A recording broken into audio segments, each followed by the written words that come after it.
Les gars, c'est encore un update coup de cœur. Coucou tout le monde, aujourd'hui on se retrouve dans une nouvelle vidéo que je suis assez heureuse de vous faire. On se retrouve pour un update lecture. Et du coup aujourd'hui on se retrouve dans un update lecture où je vais vous parler de Six of Crows tome 1 de Lady Bardugo, publié chez Milan. Je vais également vous parler de Gone, premier tome de Michael Grant, publié chez Pocket Jeunesse en petit format.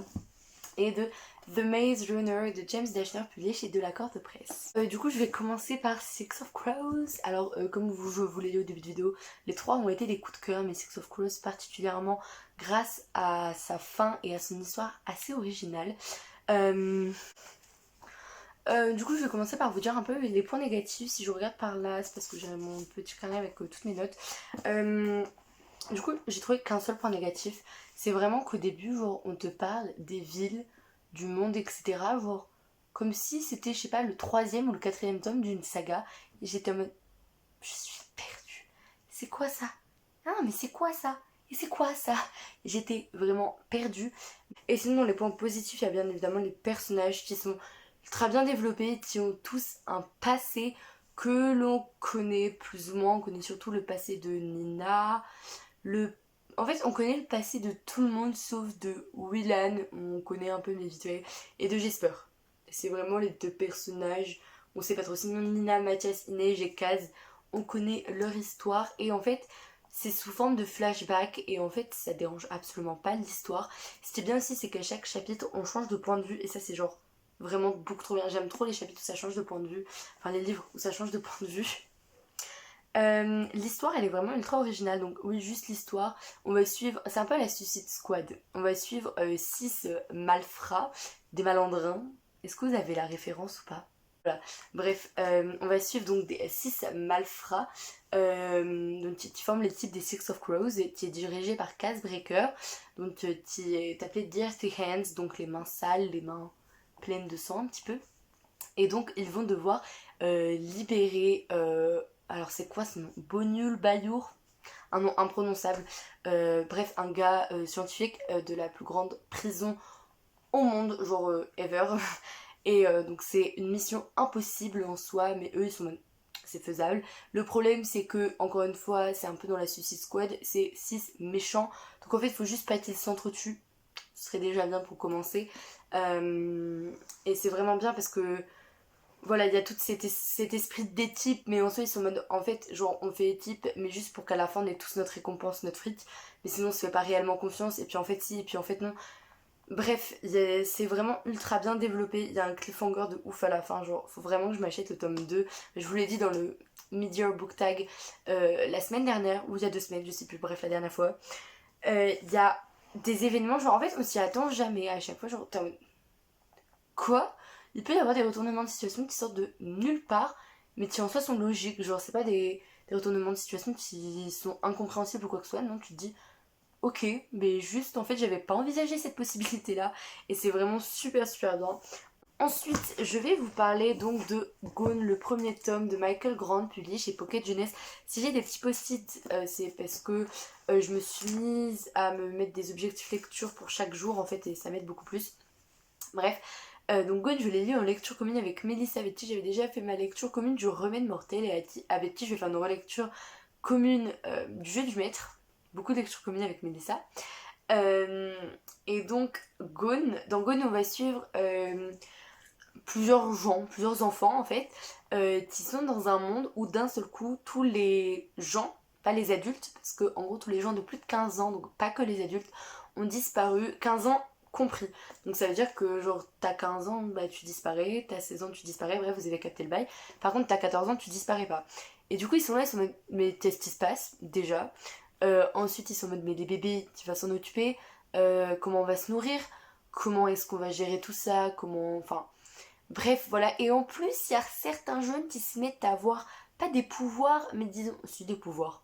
Des dons assez spéciaux. Enfin bref, des questions ultra vitales, voilà, comment trouver de la nourriture, comment se nourrir, comment répartir équitablement la nourriture, sachant qu'on sait tous qu'il y a vraiment des contes dans le monde. Désolée pour mon vocabulaire encore une fois, mais il y a vraiment des contes qui sont en mode, bah écoutez, moi je vais aller braquer la supérette et m'enfermer dans une maison et puis jusqu'à que ça redevienne normal. Voilà, donc là il n'y a pas assez de nourriture pour tout le monde, etc. Bref, beaucoup de questions comme ça et c'est vraiment génial. J'ai adoré faire une lecture commune avec Mélissa, donc parce que le Remède Mortel, on l'avait toutes les deux lu. Là, le Jeu du Maître qu'on va lire bientôt, elle ne l'a pas lu, mais je l'ai lu. Mais Gone, aucune de nous deux l'avait lu, et du coup, on s'est vraiment plongé dans cette saga ensemble. On va pas acheter le tome 2 tout de suite parce qu'on a beaucoup de lectures toutes les deux à faire. Puis, ça se finit, genre tu sens qu'il y a une suite, mais bon, c'est pas non plus un cliffhanger de ouf où il faut que t'aies la suite tout de suite. C'est bien parce que on a les mêmes personnages préférés, à part un que j'adore, genre c'est mon number one, et qu'elle n'aime pas, c'est Kane. Alors, c'est le grand méchant de l'histoire. Mais je. Dès son arrivée, en fait, j'étais en mode. Je tombe amoureuse. Dès l'arrivée de Kane, j'ai fait ok, lui, ça va être un de mes personnages préférés. Et pourtant, jusqu'à la fin, il chie dans la colle. Hein. Vraiment, jusqu'à la fin, il fait de la merde. Mais je l'aime. Et apparemment, dans le tome 2, ça va être pire. Mais c'est pas grave, je sens que je vais vraiment l'aimer jusqu'au bout, coûte que coûte. Je vous conseille vraiment de le lire, c'est vraiment super bien. Ça passe assez vite également. Hein. Il y a 656 pages, donc c'est un beau bébé. Mais franchement, ça passe tout seul. Hein. Ça passe tout seul. Et puis en plus, une fois que t'es dans la partie finale, bah à partir du petit post-it là, en fait, une fois que t'es dans la partie finale, en fait, c'est le grand final. Donc t'as le grand combat ou des bails comme ça, genre comme à chaque fin de livre ou de film ou de fin de saison d'une série. T'as le grand final, et en fait, quand tu rentres dans le grand final, tu ne peux plus t'arrêter. C'est comme les jeux dans Hunger Games, tu ne peux plus. Est-ce que j'avais d'autres choses à dire? Ouais, il y a quelques longueurs, c'est vrai, quand. Enfin, il y a quelques longueurs qui ont ralenti notre lecture commune à toutes les deux, ça je pense qu'on est toutes les deux d'accord. Il y a un moment où on a arrêté de le lire parce que vraiment, genre en fait, ça avançait plus.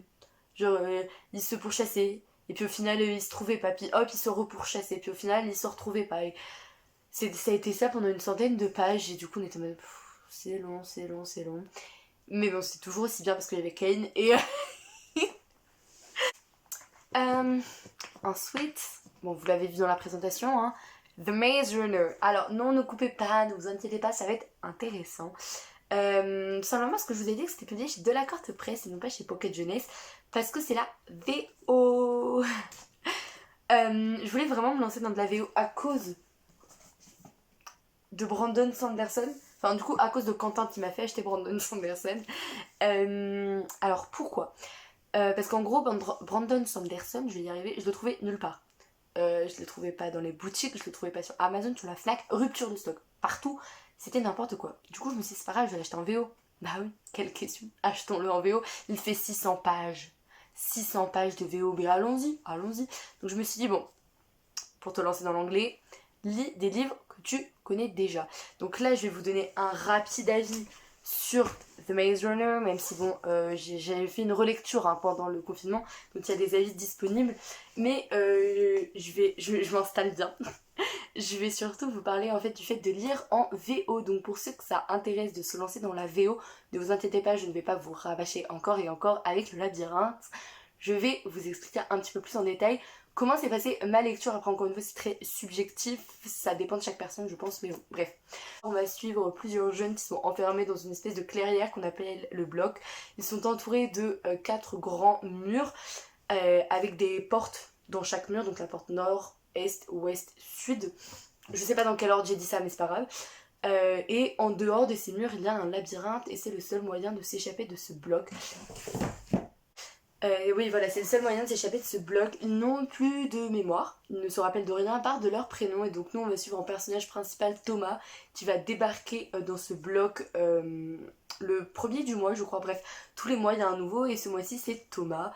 Et donc, voilà, on va le suivre parce que Thomas, il est un peu particulier, il est curieux. Pendant ses rêves, il se rappelle de trucs, tout simplement. Il a le besoin d'aller dans le labyrinthe alors que c'est interdit aux nouveaux. Les seuls qui ont le droit d'aller dans le labyrinthe, c'est les coureurs qui sont là pour en fait pas explorer le labyrinthe tous les jours. Et la nuit, les portes se referment et dans le labyrinthe, il y a des espèces de griffeurs, genre c'est des grosses bébêtes pas très gentilles.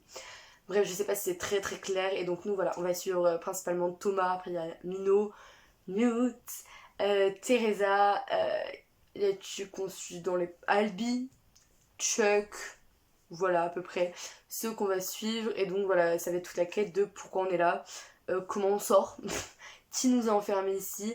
Le seul point négatif, et que aussi le point négatif dans la version française et que aussi le point négatif dans le film, c'est les questions sans réponse. T'es là, tu poses une question. Oui, la réponse, non, ou finis tes phrases, finis ce que t'étais en train de... Non. En fait, les personnages devinent peut-être ce que t'allais dire, mais nous on ne sait pas, donc explique. Bref, ça c'était un petit peu chiant. Sinon, les points positifs de jeu, c'est la meilleure saga ever. Ensuite, ça a été très facile à lire, et c'est là que je vais parler de la VO. Du coup, c'était la première fois que je lisais en anglais, encore une fois. C'est très très facile à lire, c'est très accessible, je trouve. Après, encore une fois, voilà, je l'ai lu plusieurs fois en français, je connais l'univers, etc. Il y a des notions, des mots, comme par exemple The Glade. Si tu n'as pas lu le labyrinthe, tu ne sais pas que c'est le bloc. Je sais pas, The Flare. Si tu n'as pas lu le labyrinthe, tu ne sais pas que c'est la braise. Beetle Blades, si t'as pas lu le labyrinthe, tu sais pas que c'est des scaralam. C'est des notions ultra particulières. Grievers, les griffeurs. Les keepers, c'est quoi en français? Les keepers. Les matons. Les matons des maisons, etc. Enfin bref, il y a plein de notions vraiment spécifiques à cet univers en fait. Donc en soi, il y a juste quelques notions qui peuvent être dures. En ce qui concerne la VO, ne vous arrêtez pas à chaque mot. Genre vraiment, si tu t'arrêtes à chaque mot, vous allez prendre 10 ans à lire votre premier livre en anglais sans blague. Tant que vous comprenez le sens de la phrase, c'est tant mieux en fait. Et même moi, des fois, il y a des phrases que je comprenais pas, mais je comprenais le paragraphe. Et puis, encore une fois, voilà, j'avais lu la VF. Donc bon, ça aide forcément. Mais si vous voulez vous lancer dans la VO, je vous conseille de lire un livre que vous avez déjà lu en français, du coup dans sa version originale, et ensuite de vous lancer dans d'autres livres. Voilà, moi du coup j'ai acheté toute la saga The Maze Runner. Vous verrez à la fin de mon book haul du mois d'août, enfin dans mon book haul de la fin du mois d'août, que j'ai acheté d'autres livres en VO. Donc voilà, je vous conseille vraiment de commencer par ça. C'est vraiment ouais, facile à lire, par contre c'est ultra long. Genre, c'est vraiment super bien, hein. Mais les pages, elles sont beaucoup plus fines que les Pocket Jeunesse. Et en fait, ça fait qu'on a l'impression qu'il est un peu plus petit que le Pocket Jeunesse. Là, j'ai pas la VF sous la main. Mais on peut croire qu'il est plus petit, mais en fait, ils font le même nombre de pages, le même nombre de chapitres. Logique, c'est de la traduction, hein. Mais par contre, vu que les pages sont plus fines, t'as l'impression de pas avancer, en fait. Je sais pas, je pouvais avoir lu une cinquantaine de pages. J'avais l'impression, en regardant sur le dessus, vous savez, là où on voit le marque-page, que j'avais pas du tout avancé. C'est assez frustrant, les pages fines comme ça, mais bon, c'est pas grave, on pardonne. Et vraiment, voilà, si j'ai un conseil à vous donner, c'est ne pas vous attarder sur chaque phrase, etc. Et lire un livre que vous avez déjà lu en français. Pour vous lancer, je pense que ça peut être pas mal du tout. Parce que là, du coup, voilà, on s'habitue au fait de lire en anglais tout le temps, tout le temps, tout le temps, tout le temps. Et ça aide vraiment. Et voilà tout le monde, c'est la fin de ce petit update lecture. J'espère qu'il vous aura plu. Et puis sur ce, je vous fais des gros bisous.